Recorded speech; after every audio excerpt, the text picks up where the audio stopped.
The kneading process generates heat which softens the rubber, making it easier to form into dough. The kneader spits out rubber dough chunks. Next, a giant rolling pin transforms the dough into wide, thin pieces.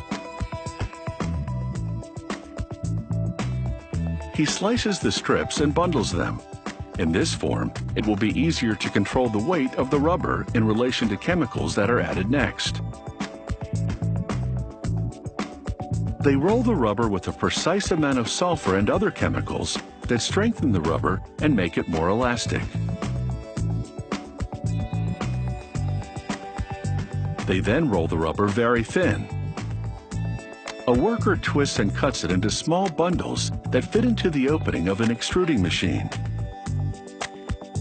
It forces the still warm and malleable rubber through dies to shape it into long, hollow tubes. The extruder injects air and talcum powder into the tubes to keep the walls from collapsing and sticking together while warm.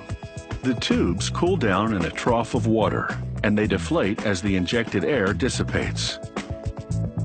Next, these aluminum poles will serve as molds for the tubes during curing, giving them the correct shape and diameter. The worker slides the tubes onto the molds. The talcum powder injected into the tubes during their extrusion will also act as a release agent, keeping them from sticking to the molds during curing.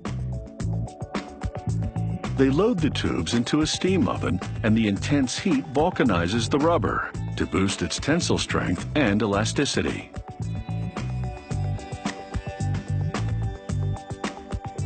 Out of the oven, workers inject air between the tubes and the molds, making it easier to peel the now vulcanized tubes off. They rinse the rubber tubes to remove talcum powder residue. There's so much that the water turns milky white. They hang the rubber tubes to drain away some of the water. By the time they're ready to cut, they're a bit too dry, so a worker splashes water onto them. With the tubes moistened, the next operation will run more smoothly. He feeds several tubes at once to a rotating blade which carves them.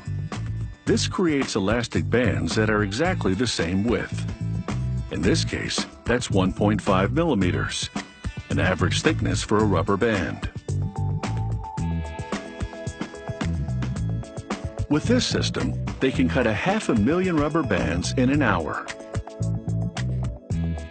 It doesn't take long for the inventory to pile up.